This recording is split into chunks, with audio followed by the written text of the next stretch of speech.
Hi guys, welcome back to my channel. So in today's video, I'm going to be talking all about products that I just did not like for one reason or another.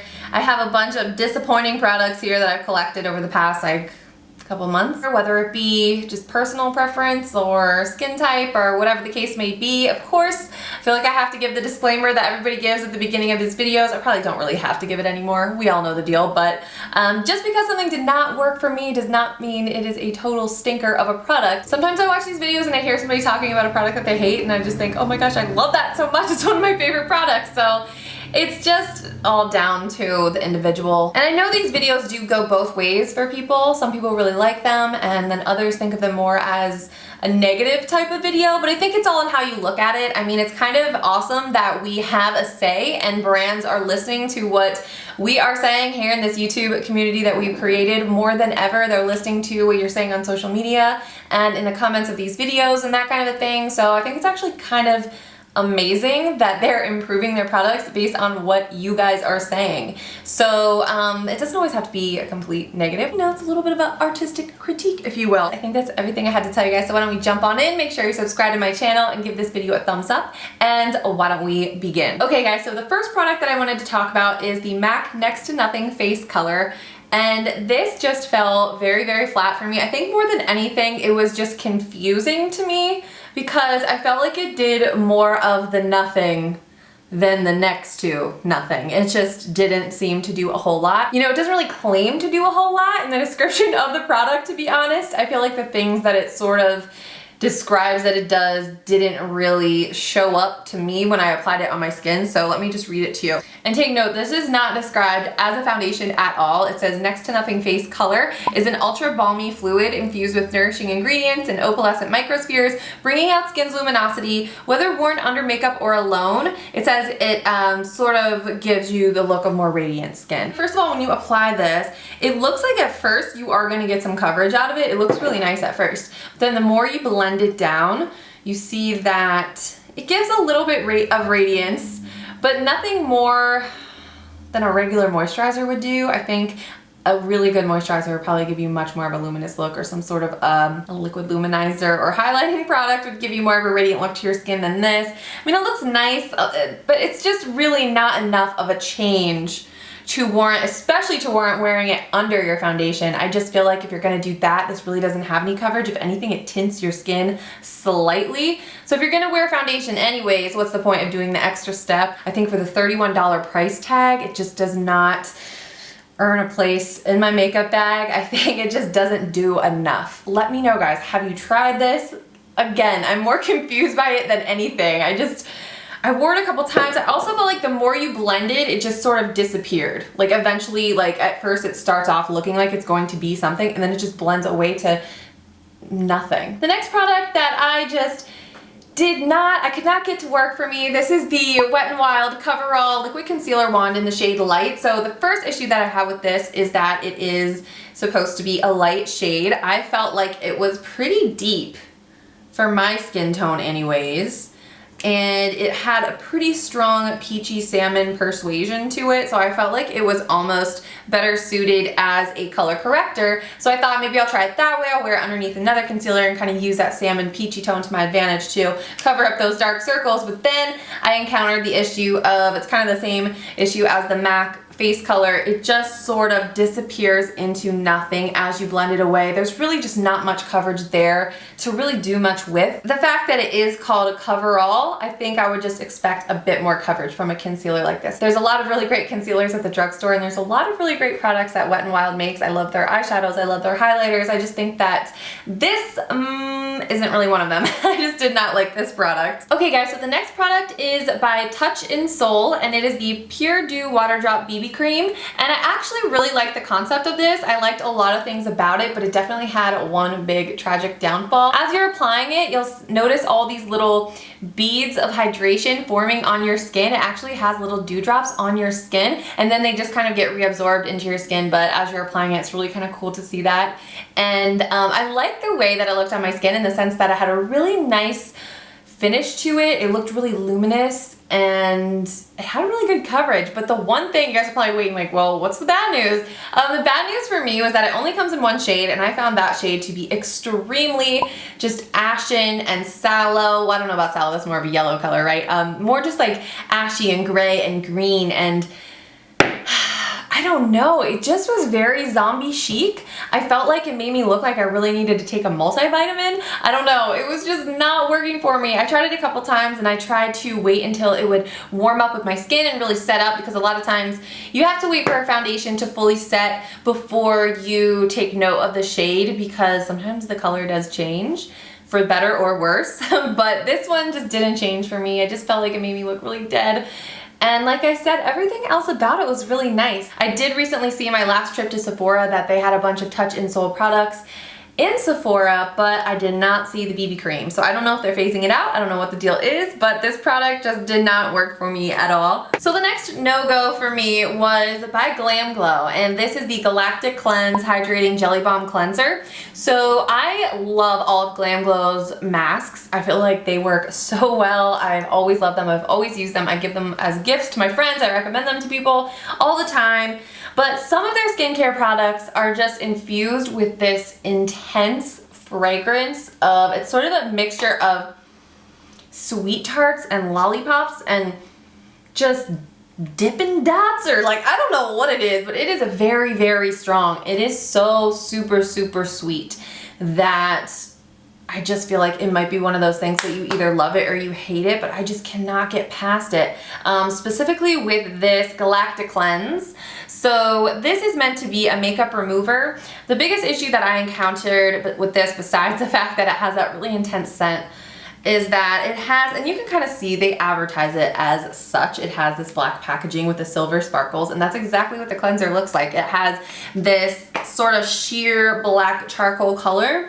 And the reason that I just really don't like this is that it has silver sparkle in there, and I know that that does sometimes happen with skincare products. They will put sparkle in there, and I just am not, I'm just not a fan of that. I feel like if I'm applying this to try to get my makeup off, I don't want to be putting more cosmetic sparkle or glitter onto my face right before bed, or I don't want to put more product on my face when I'm trying to take it all off. It really is a nice feel to it, but I just can't, I think the main thing is that scent, man. I just cannot get past that. That is one thing to be aware of if you guys want to try this out for sure. And another product that kind of hurts my little heart to talk badly about, but it just did not work well for me at all. This is the Fresh Umbrian Clay Purifying Mask, and this is meant to deeply cleanse and purify. And I love Fresh products so much, and I rarely have any reactions with my skin to products. It's just something, I have pretty tough skin. I never have any kind of adverse, super scary reaction when I use like makeup or anything like that. It rarely happens. That's why I was so surprised when I tried this, and immediately I just saw that my skin was drying right out. Not only did I just feel like my skin was ultra dry, but I also had visible dry flakes and dry patches all over my face, which I've never really had ever. And I know some products that are meant to purify or detox your skin can be a little bit drying because they're sort of extracting things, and sometimes they'll extract moisture out while they're doing that, but this was just too much on that side of the spectrum where it was just too dry, and I felt like it was doing more harm than it was doing good, if that makes sense. The Rose Toner, the Rose face cream, or Rose Moisturizer, the Rose Face Mask. I love all of those. They're amazing products. And the Soy Cleanser is really, really good. You can see I did not get to use very much of this mask at all because it was kind of scary, to be honest. Okay guys, so I actually have a couple eyelid primers that did not work for me. I know that seems kind of strange because like an eye primer is sort of an eye primer is an eye primer, right? But I'm actually really picky about that just because I feel like it does so much to make your eyeshadow, like take your eyeshadow to that next level and make it really pop and look nice. So the first two are actually, these are both by Smashbox. These are the Photo Finish lid primers, and the first one is the shade Light here. So I kind of had a similar issue with this one that I did to the Wet n Wild Coverall concealer. So this is shade Light, but I just feel like it is too dark to be considered a light shade.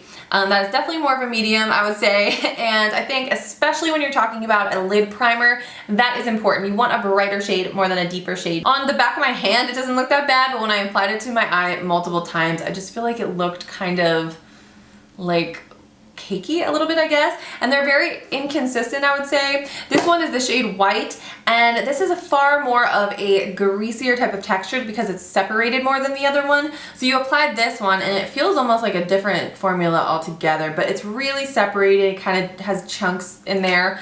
And this is a really, really light shade as well. I mean, I think this could work for some looks that you want to do, but really for an everyday look, what I would have to do to make this work for me is mix the two colors together, and who really wants to be doing that? I did have a similar issue with the Kat Von D Lock-It Color Correcting Eyeshadow Primer. Now, I love her Lock-It line. I love the Lock-It foundations and concealers. This one seems like a really great product in theory because it's just a little shadow stick like this, or a primer stick. So really easy application. However, what I noticed with this, and again, I tried this multiple times, this went on really just cakey and not cute, guys. I don't know what it was. It just kind of does not look very nice on the skin, and I don't feel like it goes on very evenly. It doesn't give you that like solid coverage that you're looking for. I feel like it looks really creasy and kind of cracked and cakey, so I don't know. Guys, it just did not work for me at all. And again, I'm very picky about my eye primers, as you can tell. And next up I have this Line & Style Longwear Matte Liquid Eyeliner. This is by Kokie Professional, which you can find at Walmart. And I actually like a couple things about this. It's really sleek and kind of a nice triangular shape, so it makes it super easy to hold in your hand.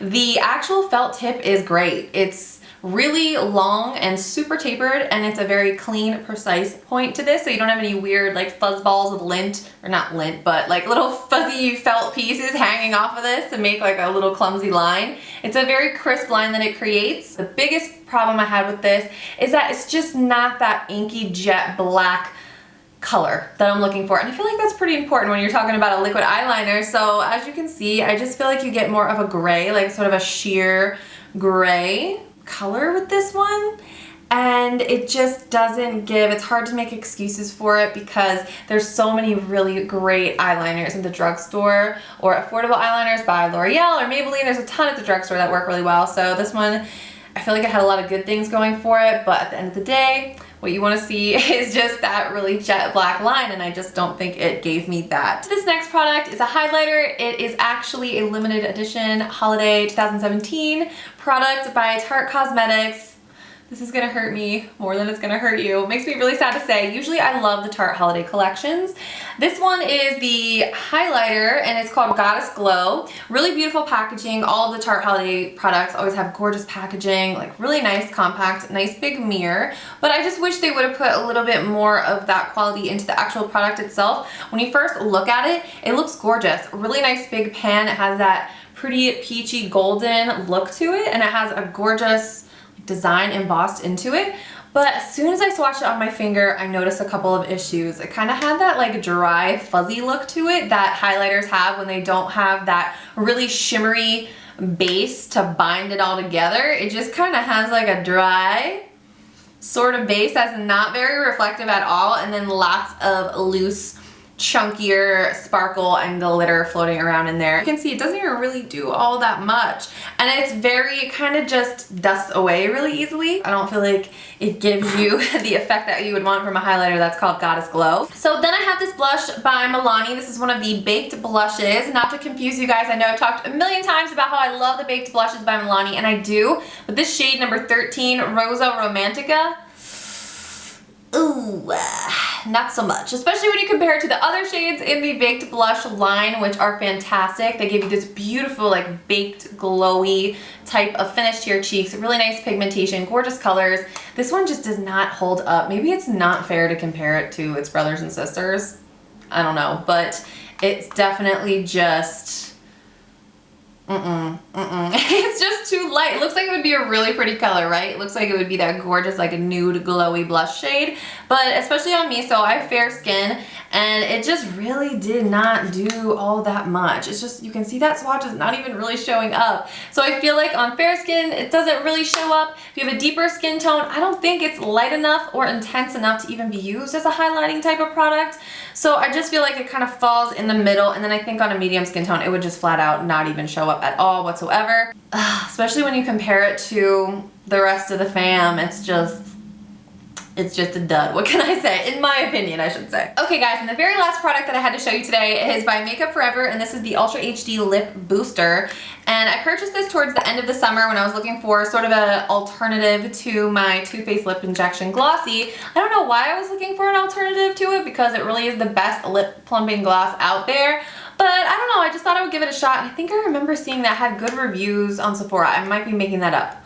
But regardless, I really did think that it would plump up my lips. It uses the word plump multiple times on the box, and in the description it says it's a Hydra Plump Serum.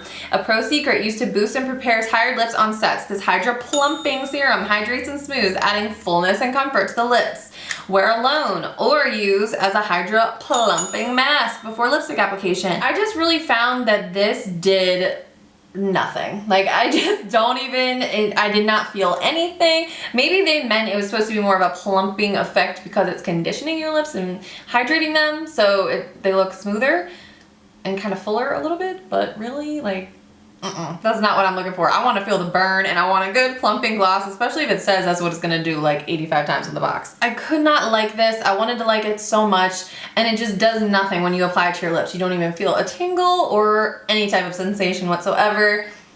It also kind of has like a, I don't know. It also has a very odd scent. It sort of smells like soap or dish soap or something, but like the gross kind of dish soap smell, you know what I mean? It's not even that glossy. So if you would try to use it as just a clear gloss, I don't even know if you'd like it if you use it that way. Alright guys, so those are all of the disappointing products that I had for you today, but never fear, I have a whole new batch of potential disappointments because I've been trying a lot of new products, and I have set aside a few that I think may not be working out very well for me. Some of them may surprise you. So if you want to see more videos like this in the future, let me know.